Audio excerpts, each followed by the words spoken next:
नमस्कार, स्वागत है एक बार फिर से आप सभी का मेरी सेल्फ डेवलपमेंट की वीडियो वर्कशॉप में। और हम सीख रहे हैं उसमें सबकॉन्शियस रीप्रोग्रामिंग। और अब से पीछे का अगर मैं रीकैप करूं तो हमने पार्ट 3 में बात की थी यू यानी सेल्फ डेवलपमेंट में आपको अपने ऊपर ही काम करना है, और उसी में हमारा टॉपिक आया था आउटकम और रेपो। आज का जो हमारा टॉपिक है वो है रेपो। लेकिन उससे पहले मैं आपको इंटरेस्टिंग बताना चाहूंगी, बचपन में आपने गुड्डे गुडियों का खेल देखा है, सुना है। जैसे एक और आपने जैसे कॉलोनी में पहले बंदर का शो दिखाने के लिए मदारी आते थे, यानी बंदर जो कहेगा मदारी जो कहेगा बंदर वही करेगा। और गुड्डे गुड़िया के खेल में भी बच्चे यानी वो अपनी गुड़िया को खाना खिलाएगी तो दूसरे भी अपनी गुड़िया को खाना खिलाएगी। तो इस तरह से जो आज का हमारा टॉपिक है वो है हमारा रेपो। रेपो यानी तालमेल।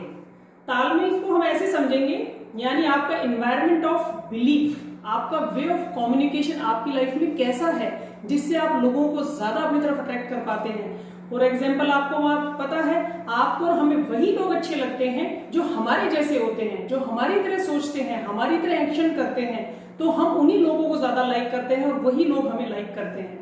लेकिन क्या ही ऐसा होता है कि कई बार हम चाहकर भी कुछ लोगों से कम्युनिकेट नहीं कर पाते और जिनसे नहीं करना होता उनसे कर जाते हैं। तो आज इसी टॉपिक पे बात करेंगे हम, जिसका नाम है रेपो।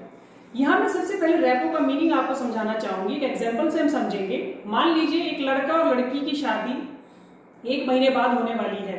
तो आप देखेंगे उन दोनों का आपसी तालमेल, उनका मानसिक तालमेल यानी उनका फीलिंग्स का तालमेल इतना अच्छा रहता है शादी के बाद तक भी, कुछ टाइम तक। लेकिन कुछ टाइम के बाद ही ऐसा क्या होता है कि उनमें कुछ डिस्प्यूट्स हो जाते हैं, कुछ डिफरेंसेस आ जाते हैं। तो आज इसी पर हम बात करेंगे रेपो पर, कि कैसे रेपो हम अपनी यानी तालमेल को सीखकर, इस वाली स्किल को सीखकर कैसे हम अपने लाइफ के रिलेशंस को, हम अपने बच्चों के साथ, हम अपनी वर्क प्रोग्रेस में, हम अपने रिलेशंस में, हम सोशल अपने नेटवर्किंग में कैसे रेपो को यूज करके अपनी प्रोग्रेस को कर सकते हैं। तो रेपो बनाने के लिए, रेपो एस्टेब्लिशमेंट में सबकॉन्शियस रिप्रिंटिंग में जो टूल आया है वो 3 टूल हमारे पास आए हैं हमारी 100% पर्सनैलिटी को बनाने वाले। तो यहां मैं बताना चाहूंगी सबसे पहले 55% हमारी है फिजियोलॉजी यानी आपके हाव भाव, आपके पोस्चर, आपके गेस्चर, आपका ब्रीदिंग स्टाइल, आपका फेशियल एक्सप्रेशन, ये हमारा आता है फिजियोलॉजी में। दूसरा हमारा 38% है आपकी टोनैलिटी यानी किस अंदाज में आप बात करते हैं, किस अंदाज में सामने वाले को आप उत्तर देते हैं, किस अंदाज में आप उसको रिस्पॉन्स करते हैं उसकी बात का। तो ये है आपका 38% टोनैलिटी। फिर है आपका वर्ड्स और फ्रेजेस जो कि सिर्फ 7% है, यानी कि जो हमारा कॉन्वर्सेशन है, शब्दों के द्वारा जो हमारा सामने वाले से कम्युनिकेशन है वो है सिर्फ 7%। तो इन तीनों को कैसे हम यूज करके रेपो के अकॉर्डिंग यानी रेपो बनाकर सामने वाले के साथ हम कैसे एक अच्छी अपनी इमेज बना सकते हैं, कैसे एक अच्छी पर्सनैलिटी बना सकते हैं। तो इसको ऐसे समझेंगे एक उदाहरण के जरिए। जैसे आपने देखा होगा कि आप अपने किसी फ्रेंड के साथ बैठे हैं और अगर आपके फ्रेंड को टेबल टेनिस खेलना अच्छा लगता है तो, और आप भी अगर आप उसी से उस गेम की बात करते हैं तो कहीं ना कहीं उसको सुनने में अच्छा लगता है और वो आपके साथ रेपो में आ जाता है। तो हम यहाँ बात करेंगे सबसे पहले वर्ड्स और फ्रेजेस की, यानी जब आपको किसी के साथ रेपो बनाना है तो सबसे पहले जिससे आप बात कर रहे हैं उसके वाक्यों को ध्यान से सुने, उसकी बातों को ध्यान से सुने, उसके शब्दों को ध्यान से सुने। यानी कि यानी सेंटर ऑफ वर्ड यानी सेंटर ऑफ कॉन्वर्सेशन, उसके उस शब्द को निकाले जिसके आसपास वो पूरी बात को कहना चाह रहा है। फॉर एग्जाम्पल आपके किसी फ्रेंड्स को पॉलिटिक्स में बहुत मजा आता है तो आप जब उससे मिलते हैं तो पॉलिटिक्स की ही बात करता है और आपका उसको ये कहना कि अच्छा राजनीति के क्षेत्र में आपका बड़ा इंटरेस्ट है तो इसका राजनीति के क्षेत्र में आप कभी ना कभी कुछ जरूर अपना इंटरफेयर करेंगे।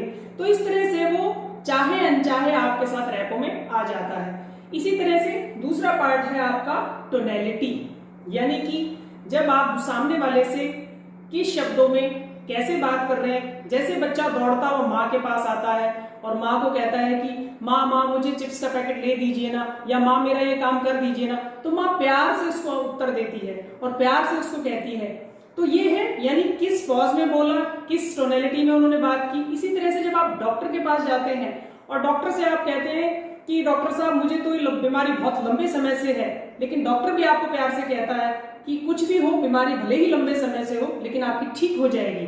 तो कहीं ना कहीं आपके सबकॉन्शियस में, आपके अचेतन मन में डॉक्टर आपसे एक रेपो बनाता है और उनका ये कहना है कि आप ठीक हो जाएंगे, तो आपके लिए वो काम करता है। इसी तरह से आपके गेस्चर्स और पोस्चर्स, आप भी अपनी लाइफ में एक स्टूडेंट रहे होंगे या फिर आप एक टीचर भी हो सकते हैं, आप एक प्रोफेसर भी हो सकते हैं। आपने देखा हो क्लासरूम में जब टीचर अपने स्टूडेंट से इंटरेक्शन करता है पढ़ाते हुए, तो ये देखा जाता है कि कितने स्टूडेंट्स अपनी स्पाइन को सीधा करके लेसन को सुन रहे हैं, कितने स्टूडेंट्स अपने आई कॉन्ट्रैक्शन टीचर के साथ कर रहे हैं, या कितने स्टूडेंट्स थोड़ा सा आगे झुककर बिल्कुल टीचर के साथ ही उसी समय पर उसको लर्न करना चाहते हैं। तो ये है आपका फिजियोलॉजी से, यानी कि उस समय पर देखा जाता है कौन स्टूडेंट उसमें लेसन में क्लास में इंटरेस्ट ले रहा है। तो इस तरह से इसको कहते हैं हम फिजियोलॉजी से अपने आप रेपो को करना। और कई बार आपने देखा होगा दो फ्रेंड्स या कभी लोग आपस में बात कर रहे होंगे, तो वो एक दूसरे को, यानी कि एक दूसरे की बात की लिसनिंग की एक्सेप्टेंस आपको एक दो सेम पॉजेज से बताते हैं कि वो कहते हैं हाँ आज मौसम बहुत ऐसा है, तो सामने से वो भी आपको इसी पॉज में कहता है हाँ आज मौसम वास्तव में बहुत गर्मी है।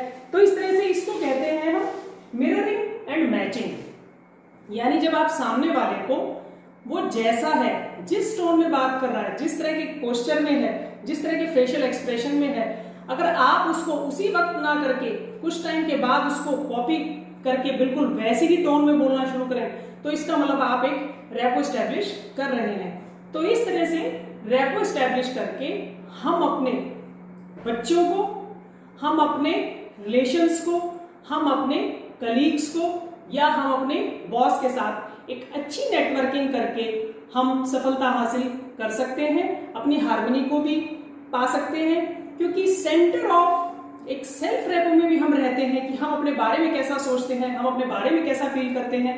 तो यहाँ मैं ये बताना चाहूंगी, रेपो स्टैब्लिश करते समय जब आप रेपो कर रहे होंगे तो वहां आपकी फीलिंग का होना बहुत जरूरी है, नहीं तो सामने वाले को ये लगेगा कि कुछ ना कुछ आप उसके साथ आर्टिफिशियल कर रहे हैं, और तो फिर वहां आप रेपो स्टैब्लिश नहीं कर पाएंगे। तो इस तरह से रेपो स्टैब्लिश करते हुए आप अपनी नेटवर्किंग को, अपनी सोशल नेटवर्किंग को, अपने बिजनेस को, वही लोग अच्छा बिजनेस कर पाते हैं जिनकी मेंटल अंडरस्टैंडिंग यानी जिनकी आपस में रेपो अच्छी होती है। ऐसे बहुत सारे एग्जांपल आपको मिल जाएंगे। तो इस तरह से इस रेपो के लेक्चर को, इस स्किल को आप अपनी लाइफ में अप्लाई करके देखिए, एक्शन करके देखिए, तो आपको बहुत सारा और भी कुछ सीखने को मिलेगा। और इसमें से अगर कुछ भी आपको डाउट आता है तो आप मेरे से कमेंट बॉक्स में जाके क्वेश्चन कर सकते हैं और इसको सीखिए, अपने फ्रेंड्स को सिखाइए। फिर किसी नए टॉपिक के साथ मिलेंगे, तब तक के लिए स्वस्थ रहिए, सुरक्षित रहिए और हमसे जुड़े रहिए।